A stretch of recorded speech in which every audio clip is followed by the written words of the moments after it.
Olá, paz do Senhor Jesus. É sempre bom estar aqui com vocês. E aquilo que é importante para mim, talvez seja importante para você. Essa semana não foi uma semana de atendimentos porque eu estou de férias, estava conversando com a irmã Alessandra e ela falou assim: amo os seus vídeos. Eu falei: pô, já tô sem tema porque eu não estou atendendo, fico sem inspiração. E aí ela falou assim: fala sobre o medo. Aí, como já era um tema que eu vinha discorrendo, estudando, eu acabei achando um tema bastante interessante e aquilo que foi importante para mim, talvez seja importante para você. Gente, essa semana aí é uma situação minha, né? Eu estava conversando com um amigo, né? Nós somos amigos há 5 anos. E assim, eu tô solteiro, você também.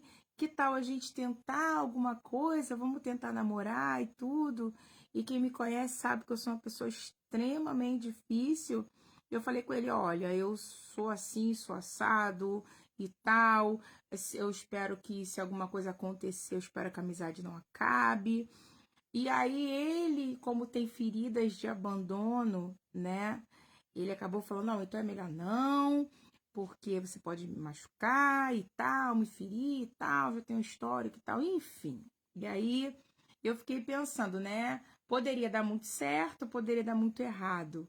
Mas assim, a vida, ela é assim. A vida não tem muitas certezas. E dentro desse contexto de certezas, onde o medo se enquadra, né? O medo, o medo é um sentimento processado na amígdala e que nasce na amígdala e depois vai ali pro frontal. Então, assim, aquele medo que você sente quando toma um susto, sabe? Tipo assim, o pessoal aí que tem pânico de barata, de rato. Tem um rato, aí o coração acelera, soa gelado, aí você sai correndo, sai berrando. São movimentos e reações que você nem pensa, porque ela não parte do pré-frontal e do frontal, parte de partes bem intrínsecas, né, bem inferiores da mente humana. Né? É muito comum você, em um momento de medo, ter reações que você não pensou, porque realmente é, não é um sentimento processado em áreas muito elaboradas do cérebro, pelo contrário, né? São por áreas bem primitivas. Depois que o medo nasce na amígdala, geralmente ela vai para o pré-frontal, desculpe, para o frontal, que é aquela questão de você tentar minimizar os riscos, né? Aquela parte que vai tentar planejar para não acontecer aquilo que você tem medo, né? Uma outra característica do frontal é a capacidade de segurar impulsos. Então, essa parte moral, essa parte que faz com que você não faça muitas besteiras, geralmente ela vem dessa parte frontal, nesse córtex frontal do cérebro. Algumas resoluções de problemas também não muito complexos vêm também, alguns planejamentos vêm da parte frontal e depois, dependendo do contexto, é assimilado pela parte pré-frontal ali. É tipo a análise do plano. Você constrói o plano, depois faz a análise do plano. Mas, voltando aqui, o medo. O medo, você pode estar vivendo uma situação de medo. E aí você ora e fala para Deus assim: eu queria que Deus arrancasse esse medo de mim. Só que assim, não dá para arrancar o medo de você. Por quê? Porque o medo é justamente o que te mantém íntegro. Existem paz, Natália. Existem algum exemplo, o opositor desafiador, né? Ou a criança que tem a hiperatividade ou tem o opositor desafiador, são crianças que se colocam em risco o tempo todo. Por quê? Porque o sistema límbico delas não funciona de uma forma bacana E essas crianças não têm noção de risco. É criança que pula de laje, é criança que coloca a mão na água quente, é criança que coloca o dedo no ventilador. Então perceba a importância do medo. Então quando você ora pedindo para Deus, Senhor, arranca de mim esse medo, sinto muito, Deus não vai arrancar. Porque se ele arrancar de você toda a estrutura neurológica que produz o medo, ele vai te colocar em risco. Outra questão também, o medo junto com a culpa, são os dois sentimentos que lá na tenra idade constroem o superego. Então, assim, imagina uma pessoa sem superego. Imagina uma pessoa sem medo, sabe? Uma pessoa que sem medo social, sem medo moral. Imagina, eu não sei se vocês já conviveram com pessoas assim. Geralmente pessoas que têm um histórico, né, de entorpecentes costumam ter essa estrutura de medo meio prejudicadas pela própria deterioração neural a que esses sujeitos passam devido à introjeção desses elementos químicos. E assim, uma pessoa que não tem medo de nada. O medo faz com que a gente tenha escrúpulos. O medo faz com que a gente tenha caráter. O medo faz com que a gente seja sociável, né? Então, quando você... Imagina, eu não tenho medo de nada. É muito complicado. Então, é por isso que Deus, eu acredito, né? Que Deus, ele nunca vai tirar o medo de você. Tem um Salmos, no capítulo 34, versículo 4, se eu não me engano. Davi diz assim, busquei ao Senhor e ele me respondeu. Aí tem um ponto e uma vírgula, né? Que eu posso substituir aí por um conectivo. Como? Me livrou de todos os meus temores. Então, às vezes, você está querendo que o Senhor tire o medo de você. Só que o medo, ele não vai sair de você. Ele vai ser modulado por você. Tá certo? E a gente vai entender. Eu não posso arrancar o medo porque é um esquema de sobrevivência. Então, eu tenho que mantê-lo, mas não de uma forma que me paralise. E esse é o problema. O problema do medo todo mundo tem. Eu tenho medo. Nós somos normais. Nós temos medo. Tá? Então, assim, mas que medo é esse que a Bíblia fala, né? Porque Paulo diz a Timóteo, não te dei espírito de covardia, mas de ousadia. Né? João fala, o verdadeiro amor lança fora todo medo. Então, se todo mundo tem medo, que medo é esse? É o medo que te para. Esse é o problema, o medo que te vitimiza, o medo que te castiga, o medo que te prende, né? Tem um versículo muito interessante que ele diz o seguinte: se conhecereis o Filho, verdadeiramente sereis livres. Então, assim, se o medo te castiga, provavelmente Deus vai fazer algumas situações para poder te livrar desse medo. E assim, o que eu tenho percebido, e até uma questão a neurociência explica, é que nós realmente somos mais atentos àquilo que temos medo, né? Então, assim, a gente acaba tão preocupado com aquilo, que a gente acaba nos atraindo inconscientemente para aquilo que nos causa medo e angústia. É muito interessante. É interessante. Eu fico pensando, né? A história de Jó sempre foi um ícone, assim, sempre foi um ponto de interrogação gigante para mim. Porque eu sempre ficava pensando, mas por que Deus, ele testou Jó dessa forma, né? E algumas pessoas dizem, porque Deus é Deus, né? Como se Deus fosse um ser inconsequente e manuseasse a nossa vida como se nós fôssemos peças de tabuleiro. Não é verdade isso. Deus nos ama. Deus não nos expõe a nenhum sofrimento porque Ele quer, porque por vaidade. Não é. Tudo tem um objetivo, tudo tem um propósito. Fala, Ademir, Ney, boa noite. Então, assim, Deus não expõe a gente. Tudo tem um propósito de ser, né? E eu fiquei pensando, por que Deus fez isso com Jó? Jó era reto, íntegro, temente a Deus. Por que será que Deus fez isso com Jó? E aí tem uma frase no capítulo 3 de Jó que diz assim: tudo que eu temia me aconteceu. Então, apesar de Jó ser um homem reto, íntegro, temente a Deus, de sucesso, próspero, com uma família abençoada, rico, né, um homem sensato, um homem temente, um homem prudente, havia nele um medo.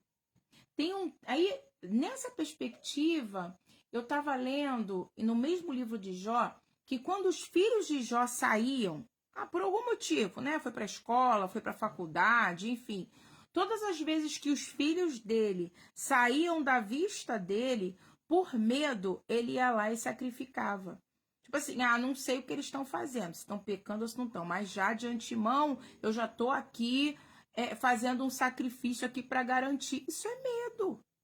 Isso é um medo quase que neurótico. Eu não sei o que eles estão fazendo, mas eu vou pensar sempre o pior. Então eu já vou agir aqui por antemão. É medo.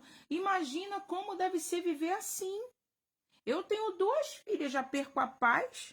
Imagina um homem com 7 filhos, com uma riqueza gigantesca, sempre pensando pessimistamente, como se a qualquer momento uma tragédia fosse acontecer. E aí Deus meu filho, infelizmente, você vai ter que passar por essa perda para que você entenda que a vida que existe em você não está atrelada a nada disso. E aí ele perde tudo, e aí depois ele encontra aí a grandiosidade do Senhor e reconhece que não conhecia Deus, só conhecia Deus de ouvir falar, e agora pela experiência da perda, ele alcança essa plenitude de que agora conhece Deus em essência, em verdade.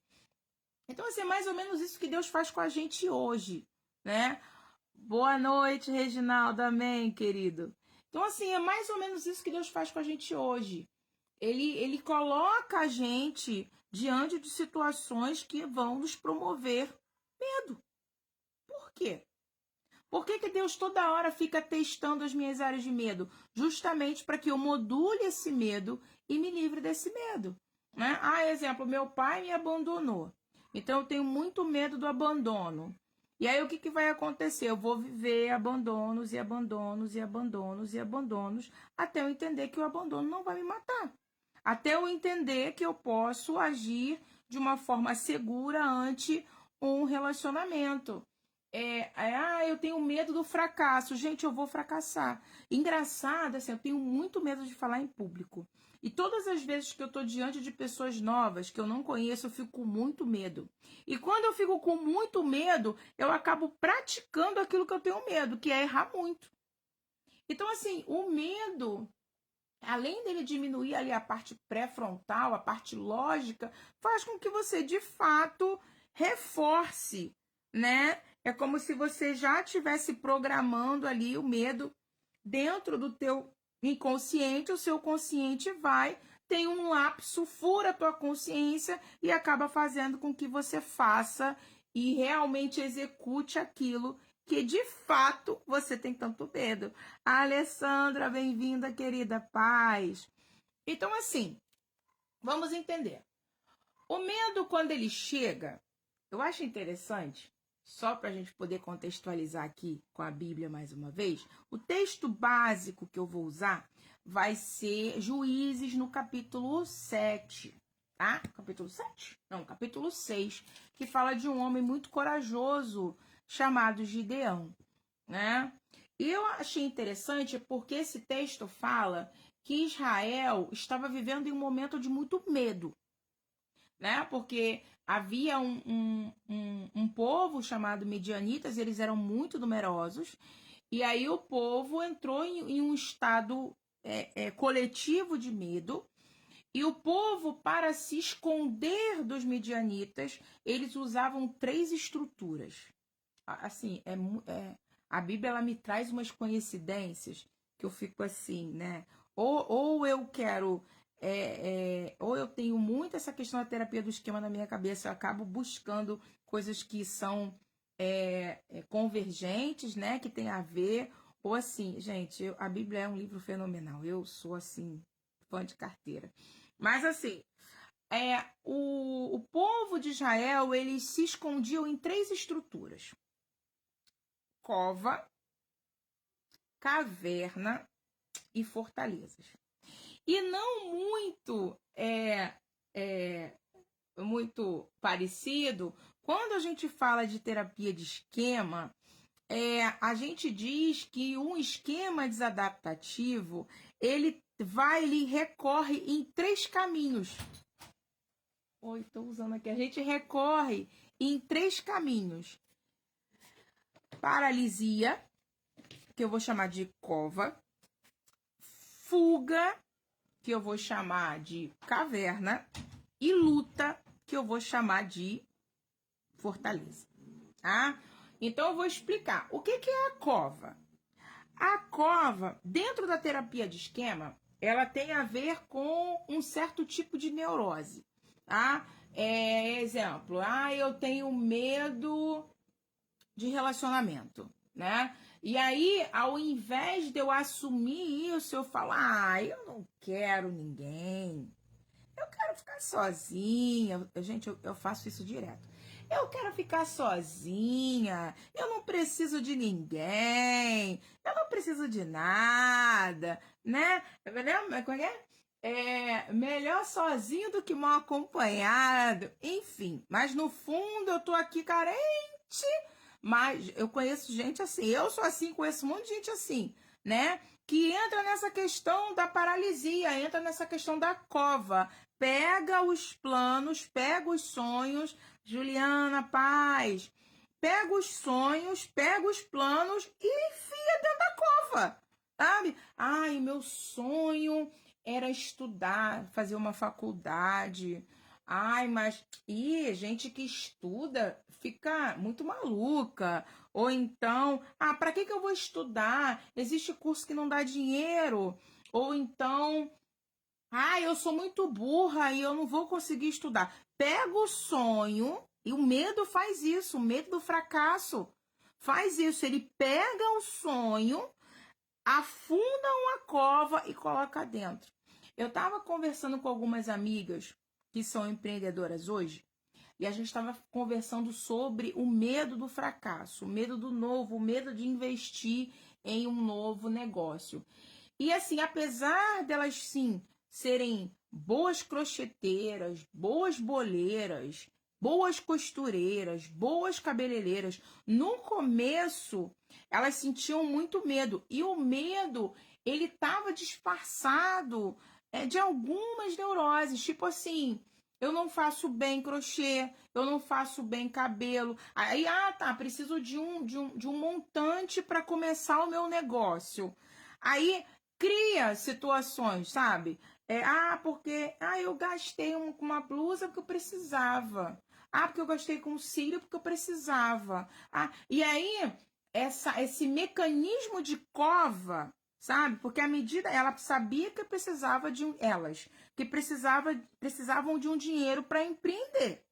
Então, assim, eu vou precisar economizar. E aí se boicota, gastando dinheiro em coisas desnecessárias, justamente para não ter que arcar com o medo da frustração. É jogar o sonho na cova.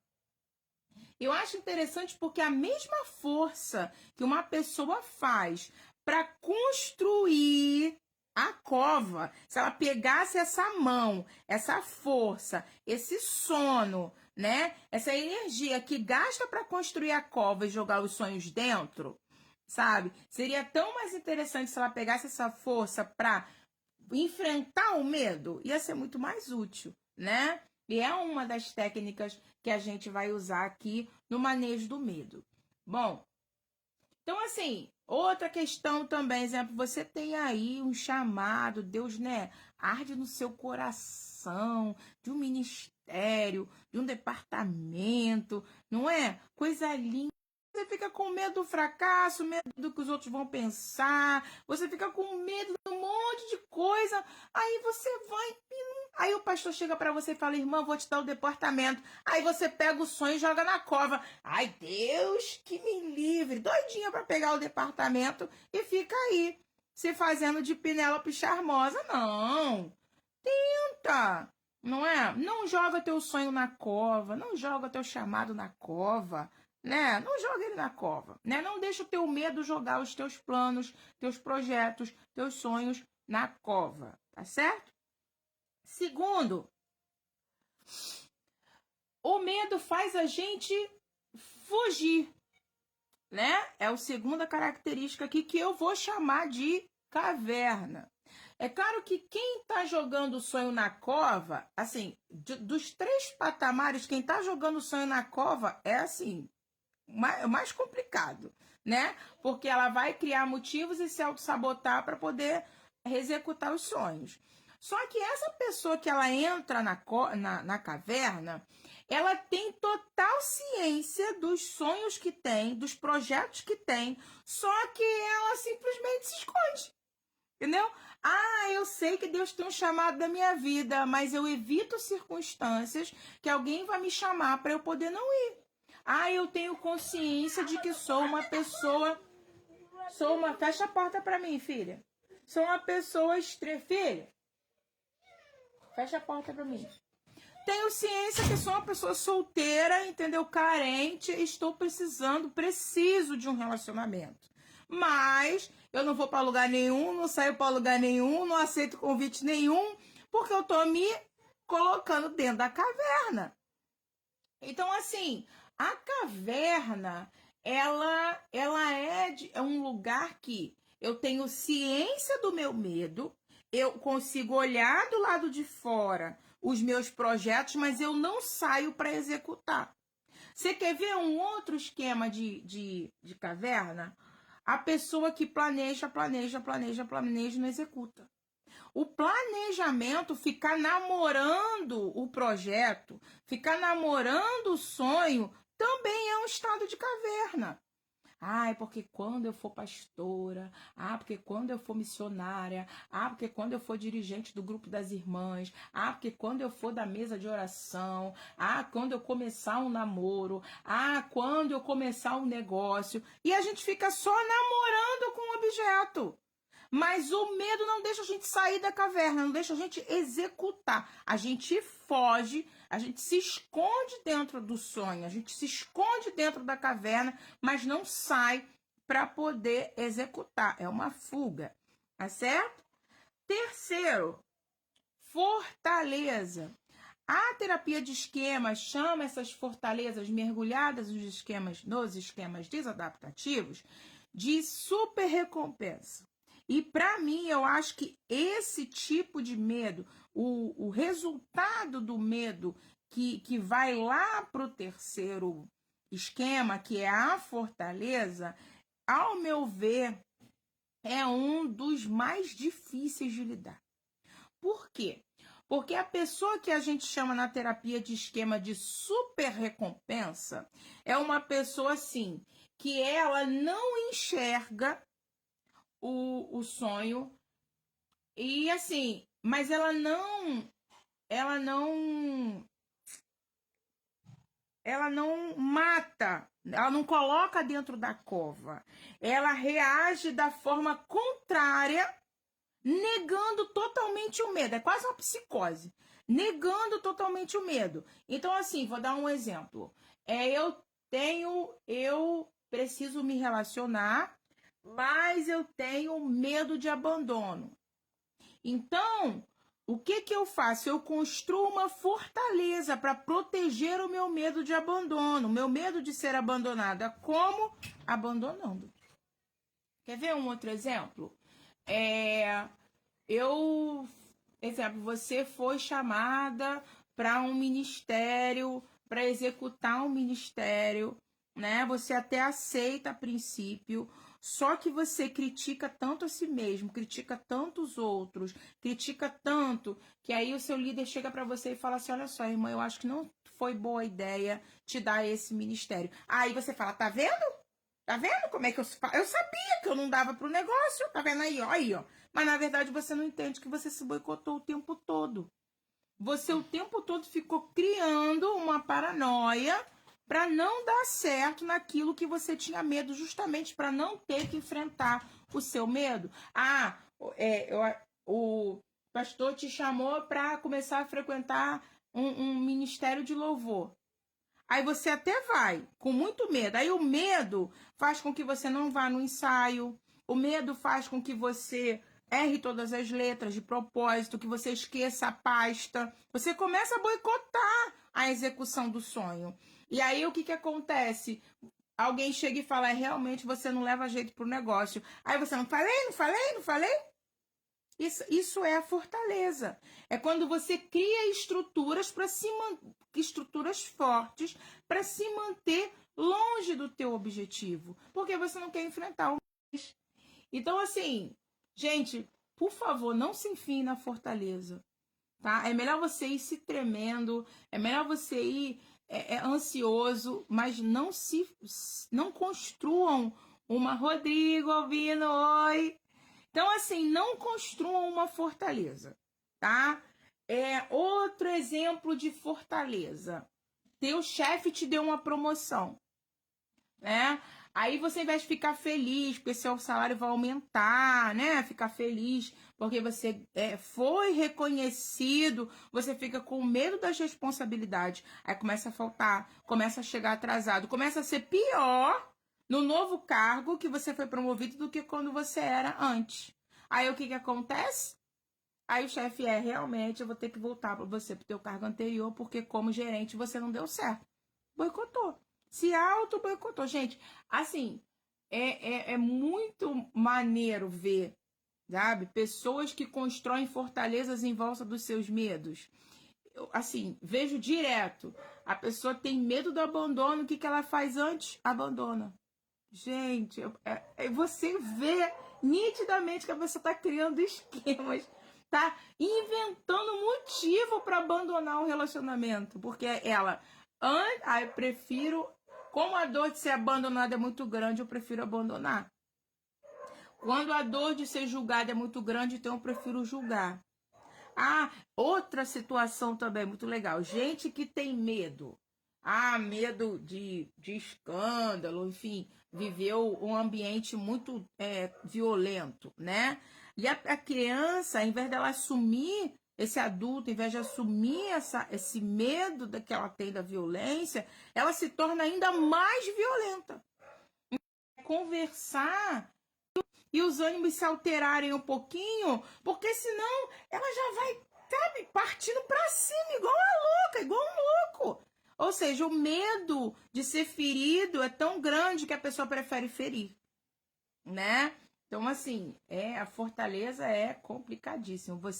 Se você identificou aí que você tem fortalezas construídas em volta do seu medo, vá procurar terapia, tá? Mas vamos lá. E quais são as estratégias que Deus me dá e te dá para a gente poder manejar o medo? Vamos lá. Bíblia, Juízes, capítulo 6.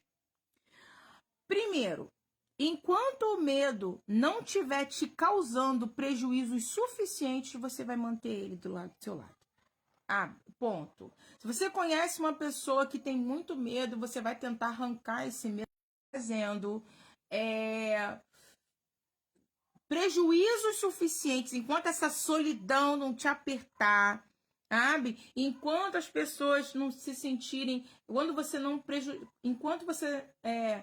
prejudicar alguém que você ama com a sua violência, enquanto o objeto do seu medo não te prejudicar o bastante, você não vai conseguir ter força para sair dele. É muito difícil. Só se você fizer terapia. Sozinho, você não vai conseguir. Você não vai. Existem medos que você não consegue nem detectar que eles existem. Tá?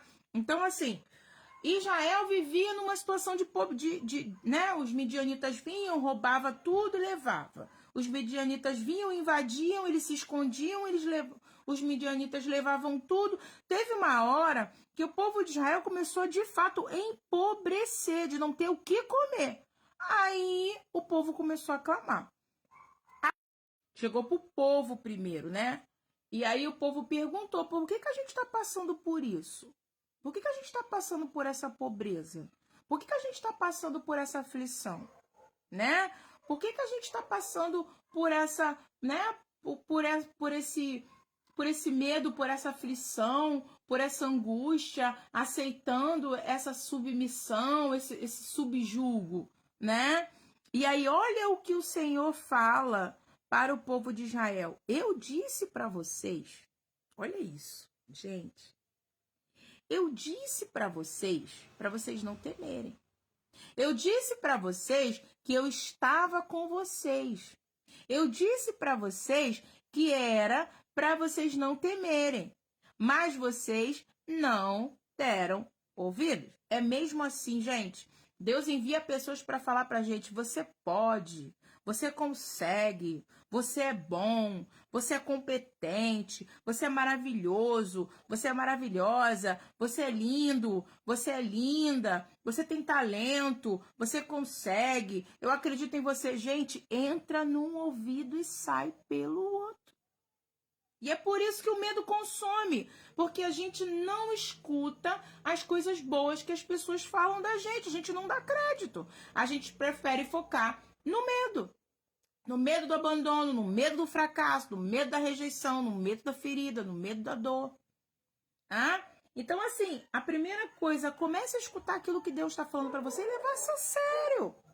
Se Deus te chamou, é porque você pode. Ele vai estar com você, ele não vai te abandonar. Tá? Então, assim, bom, e aí olha o que Jesus, olha o que o anjo fala para Gideão: você é forte e corajoso. Olha o que Deus diz para mim e para você: você é forte e corajoso. E tem todo sentido, gente. Uma nação fraca não ia conseguir construir um monte de cova para se esconder dentro. Pensa comigo.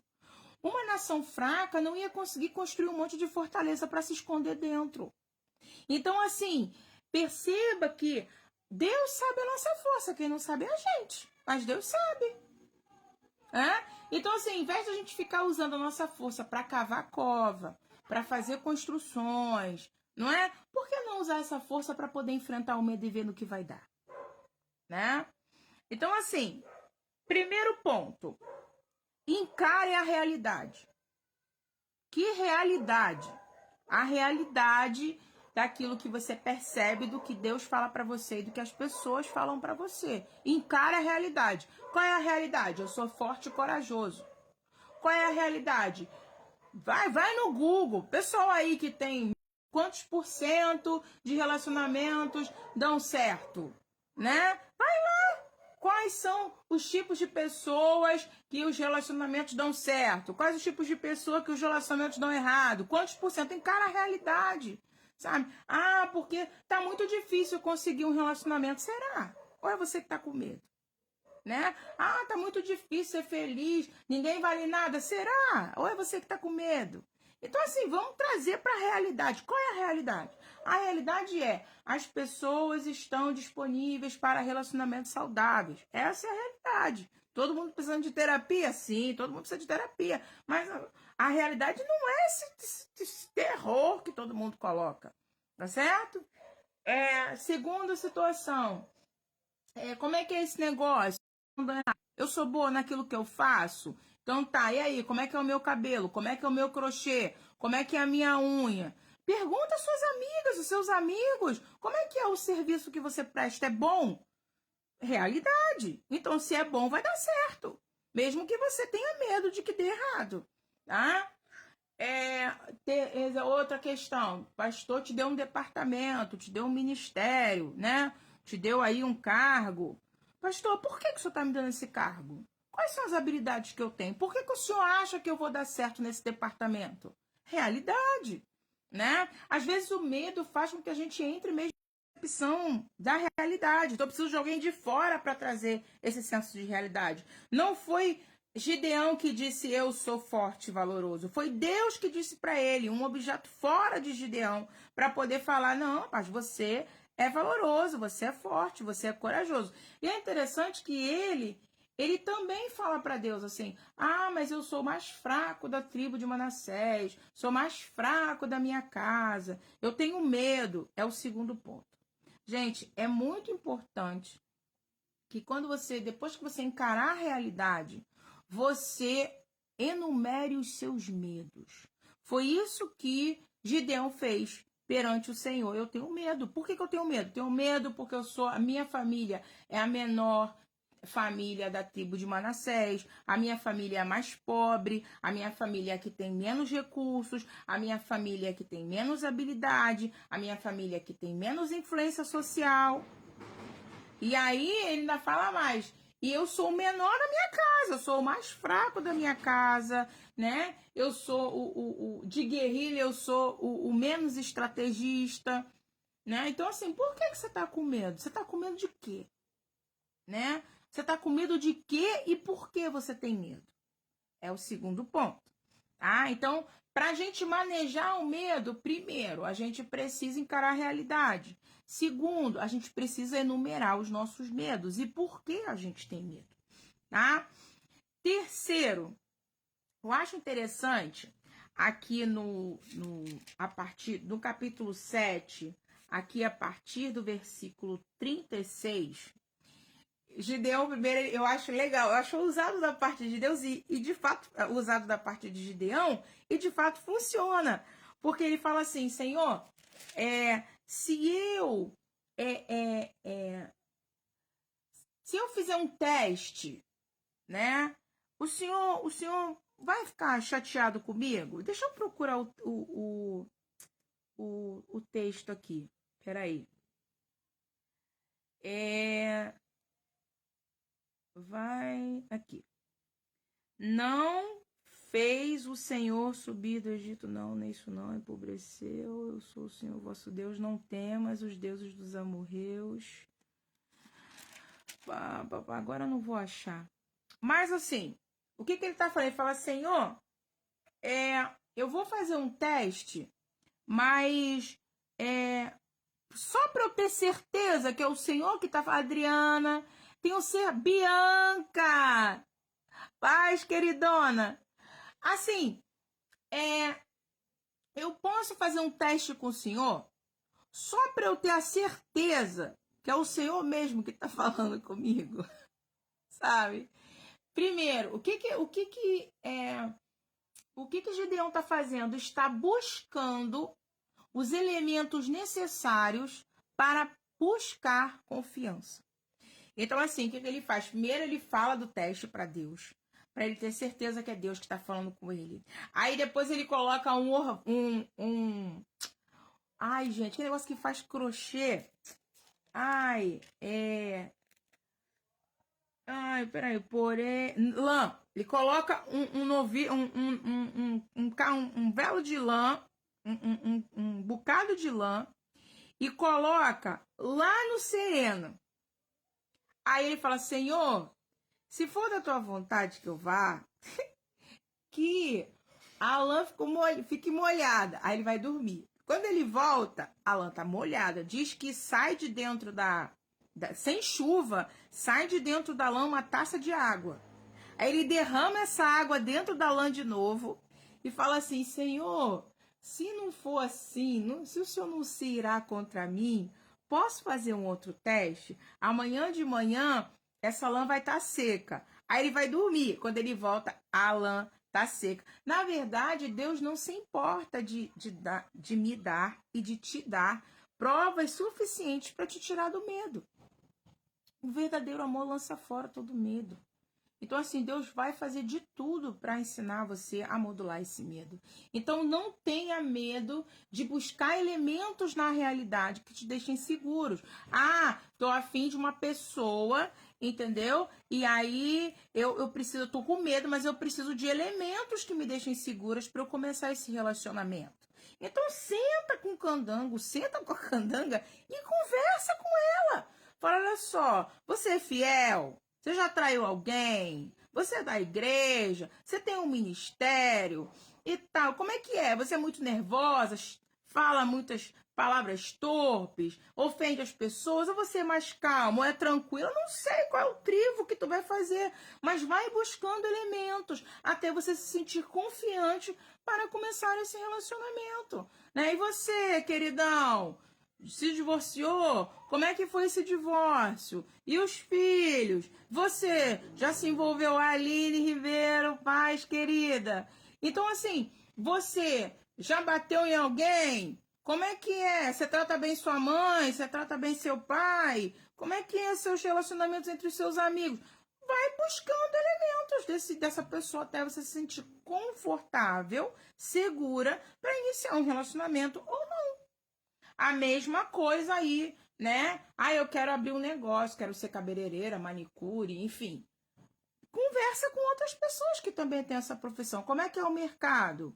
Quanto eu preciso investir? Qual a carga horária de trabalho por dia? Vale a pena? Não vale? Você investiria nesse negócio de novo? E vai, ó. E vai tendo contato com a realidade. Quanto que eu preciso gastar? Quanto que eu vou ter de retorno? Vai buscando elementos até que você tenha coragem de efetivar aquilo que você precisa fazer. Ah, foi chamado para o ministério, departamento infantil, né? Consulta alguém que já é do departamento infantil. Como é que é? É bom? Quais os problemas você já teve? O que tem de bom? O que tem de ruim? Quais habilidades que você precisou desenvolver ao longo do processo? E começa a buscar elementos no meio que faça com que você fique seguro para se lançar sobre esse projeto que porventura Deus esteja colocando na sua vida ou que você tenha, né, sobre a sua própria vida. Mas desenterre. Não enterre os teus projetos por causa do medo. Não foge para a caverna por causa do medo e nem construa fortalezas em volta do seu medo, tá certo? Como? Encare a realidade, enumere os seus medos, elenque elementos necessários até te dar segurança para você começar esse projeto.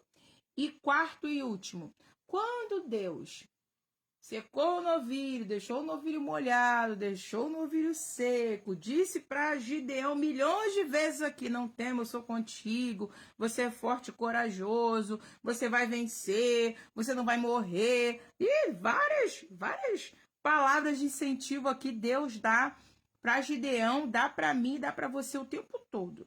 Tá? Escute a voz de Deus antes de qualquer coisa. Quando ele tem a certeza de que Deus estava com ele, de que era Deus, que ele elencou todos os elementos do meio para ter a certeza de que de fato era Deus falando com ele e que ele ia conseguir a vitória, ele se comprometeu a ir. E isso é importante. Porque não adianta você não adianta você encarar a realidade, enumerar os medos, levantar os elementos necessários da segurança se você não se comprometer em vencer esse medo. E olha o que Deus fala para Gideão, e eu amo essa frase. Se você puder guardar só ela de tudo que eu falei, você vai estar no lucro. Vai com a tua força. Olha o que Deus fala para Gideão. Vai com a tua força. Não é vai com a minha força, não. É vai com a tua força. Então, assim, tá com medo? Vai. Ah, eu não tenho as habilidades necessárias, mas vai. Ah, mas eu tô começando um negócio agora, não sei muito bem. Muito bem, vai. Vai com a tua força para cima desse medo. Por quê? Porque a nossa cabeça, quando a gente tem uma amígdala, né, muito hipervigilante, a gente tende a ter medo das coisas, começa a ter mais medo do que, na verdade, as situações mereceriam. E como que a gente lida com isso? Enfrentando. Melhorando a tolerância de medo. Então, você tem medo de sair? Vai numa esquina, enfrenta o medo. Depois vai na outra esquina, enfrenta o medo. Depois pega um ônibus. É assim. É aumentando a resistência, aumentando a tolerância. Como? Com contato. Então, olha o que olha o que Deus, não era Jesus, era Deus. Olha o que Deus fala para Gideão. Vai com a tua força. Então, vai com a tua força, vai com medo mesmo, sabe? Não é psicologia isso aqui não, mas eu vou falar porque Deus está tocando meu coração. Tá dentro da tua casa, vendo sombra, vendo vulto, aí tu vai num lugar, aí nego revela um troço, revela outro, revela um, revela outro. Irmão, em nome de Jesus, irmão, em nome de Jesus, se reveste com sangue, faz um jejum até meio-dia e parte para cima, entendeu? Bota a mão pro alto e fala, te repreendo em nome de Jesus, e eu quero paz. Não vou deixar esse medo me dominar, não. Não, não vou deixar, não, em nome de Jesus. Pega a tua bagagem e vai embora em nome de Jesus. Vai para cima dele, enfrenta ele, não dá mole, não. Maior é o que está em você do que o que está no mundo. Sabe? Não é pelo teu nome, é pelo nome de Jesus, esse nome que é sobre todo nome, não há nome maior e mais poderoso do que o nome de Jesus. Reveste-se de fé e parte para cima dele. Grava um versículo e parte para cima dele. Não permita que o governo, não permita que o medo governe a sua vida. Não permita que o mal governe a sua vida, tá? Vai com a sua força. Vai com a sua força, vai com a sua força e começa esse relacionamento. Vai com a sua força e começa esse negócio. Vai com a sua força com o que você tem e começa esse ministério. Vai com a sua força e vence esse mal. Em nome de Jesus, é o que Deus está falando para mim e para você hoje. Vai com essa força. Além do seu cérebro, melhorar a atividade da amígdala, entender que não existe motivo para você temer, que apesar de você estar susceptível à dor, a dor não vai te matar como fez com Jó, você vai ser uma pessoa muito mais feliz, vai ser uma pessoa muito mais grata e mais do que isso, conhecereis a verdade vos libertará, você ficará livre desse medo. A paz!